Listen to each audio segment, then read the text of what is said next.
Bon vendredi à toutes et à tous et merci de votre fidélité au Journal de l'économie. Voici le sommaire de ce numéro. L'Algérie opte pour une accélération de sa transformation numérique. L'État et la société seront les principaux bénéficiaires.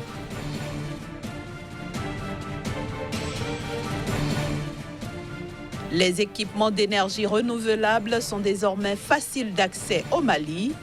Ils sont exonérés de la TVA et des droits et taxes exigibles au cordon douanier. Enfin, le FMI met en garde que la récession mondiale consécutive à la pandémie de coronavirus pourrait être pire que celle qui a suivi la crise financière de 2008. C'est décidé, l'Algérie va mettre en œuvre l'initiative pour la transformation numérique afin d'accélérer la transformation numérique de l'État et de la société. L'initiative pour la transition numérique s'appliquera à plusieurs niveaux, notamment la numérisation de l'administration centrale, des documents et des formulaires administratifs, la généralisation des bases de données sur la base du numéro d'identification national, la création d'un tableau de commande pour la prise de décision et le suivi des projets gouvernementaux. L'initiative intègre également la modernisation du réseau Internet gouvernemental pour assurer la liaison entre les ministères. Le projet propose en outre plusieurs mesures pratiques, dont une plateforme de services numériques pour les citoyens. Elle leur permettra d'effectuer plusieurs types d'opérations en ligne, telles que la réservation de titres de transport. Il faut dire que cette transformation numérique va contribuer à la collecte des données économiques, à même d'aider à l'établissement de budgets prévisionnels dans le pays. Il est désormais plus aisé d'accéder aux équipements d'énergie renouvelable au Mali.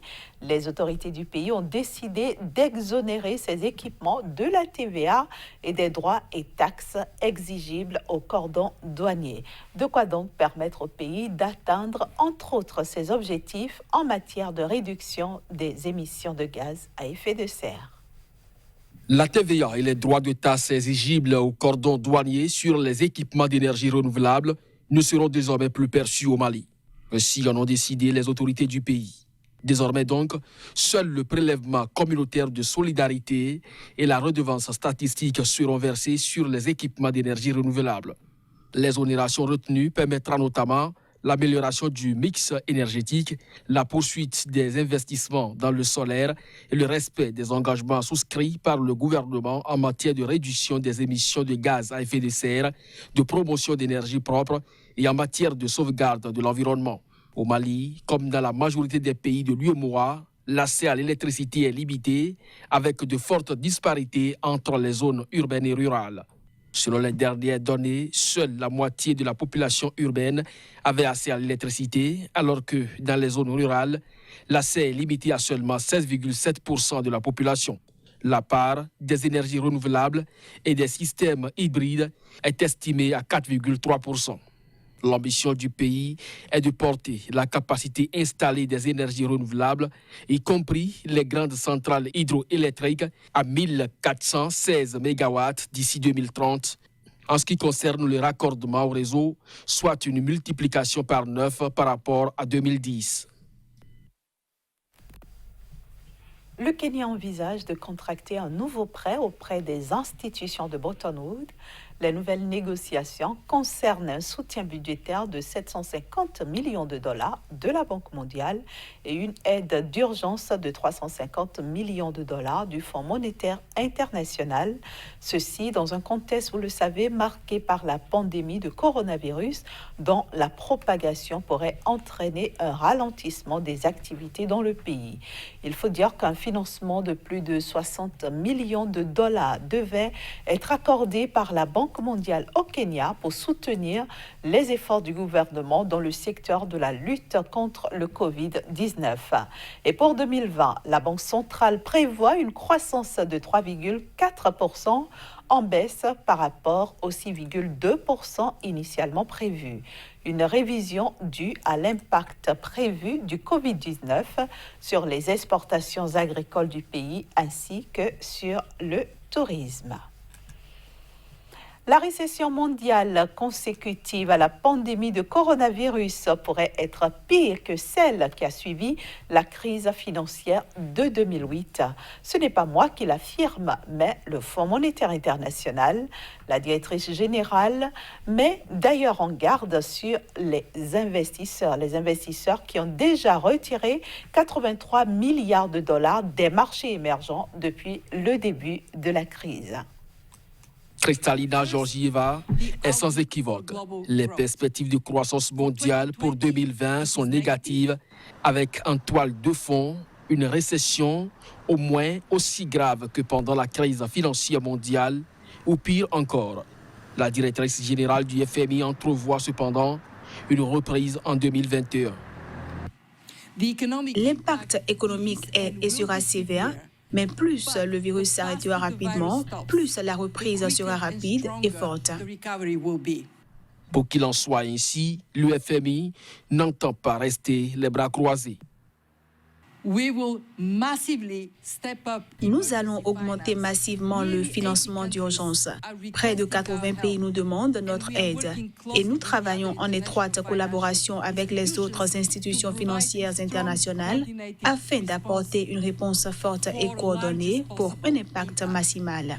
Nous sommes prêts à déployer toute notre capacité de près de $1 milliard. Kristalina Georgieva se dit par ailleurs particulièrement préoccupée par les pays à faible revenu en situation de surendettement. Elle exhorte enfin à donner la priorité au confinement et au renforcement des systèmes de santé partout dans le monde. Nous voici au terme de la première partie de ce journal de l'économie. On se retrouve juste après une petite pause avec Kazmi Kwidior pour la suite. Bonjour Casimir et bienvenue à vous. Bonjour Inès. Aujourd'hui, vous nous emmenez au Ghana pour parler du flux des investissements directs étrangers, un flux qui a baissé de 0,3 millions de dollars US entre 2017 et 2018. Qu'est-ce qui justifie cela? Merci Inès, c'est l'information que nous avons en effet de 3,25 millions de dollars US en 2017.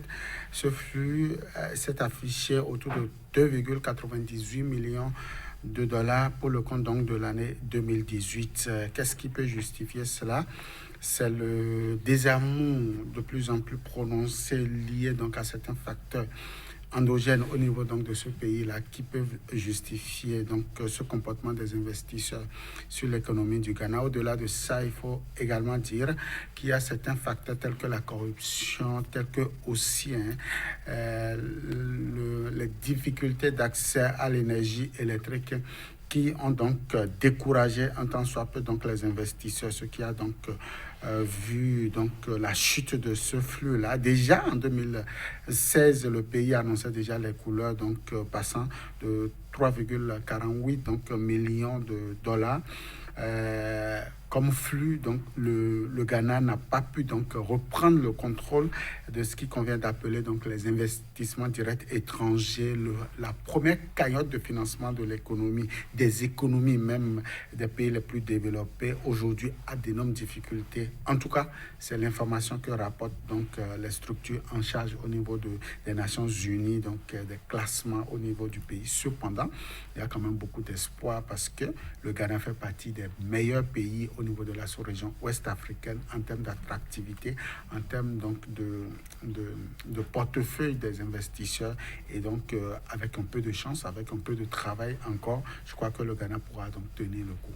Alors justement, Kazmi Pédian, on constate que le Ghana développe, malgré cette situation, une offensive diplomatique, notamment en direction de ses partenaires. Bien sûr, Inès, c'est ce qu'on a noté donc ces dernières années, même si donc le flux a connu d'énormes difficultés en ce qui concerne donc son attractivité sur l'économie ghanéenne. Le pays se bat quand même pour afficher de très belles performances. En tout cas, c'est pas nous qui le disons, c'est les différents classements qui donc affichent au niveau de ce pays-là l'offensive engagée par le gouvernement. Et sur ce point, il y a un certain nombre donc de facteurs tels que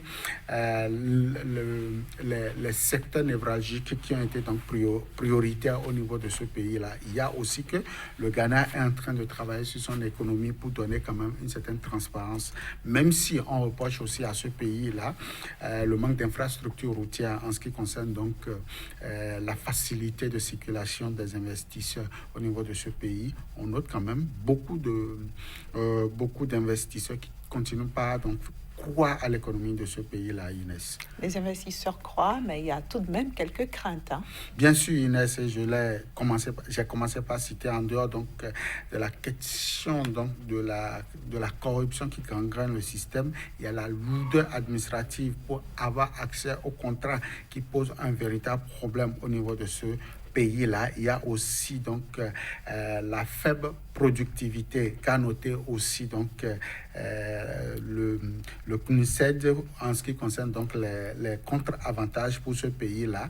Il y a aussi une main-d'œuvre très peu qualifiée qu'on a aussi noté, et au-delà de tout ceci, on peut aussi citer quelques facteurs non moins importants tels que je l'ai dit, l'électricité, l'accès à l'électricité, l'accès à l'eau potable. Tout ceci sont désormais comme un défi majeur pour le gouvernement ghanéen, certainement qu'ils vont prendre la mesure donc de ces recommandations et y travailler afin que 2020, pourquoi pas, on puisse avoir un bon résultat, même si, il faut le dire, pendant que le flux baisse au niveau du stock de la dette, on a noté quand même une certaine croissance passant donc selon donc le classement passant de 29 088 millions de dollars US vers donc 33 000 pour le compte donc de l'année suscitée 2018, je veux dire. C'est quand même encourageant et le pays, je crois, pourra mieux gagner les 5 prochaines années. Merci. Merci à vous, Kazmi Pédian. Je vous souhaite un excellent week-end. À vous de même. Voilà, chers amis téléspectateurs, nous sommes à la fin de ce numéro de notre journal de l'économie que je vous remercie d'avoir suivi. Merci aussi de suivre le reste des programmes de SICA et retrouver toute l'équipe du journal de l'économie lundi à la même heure. D'ici à là, prenez bien soin de vous.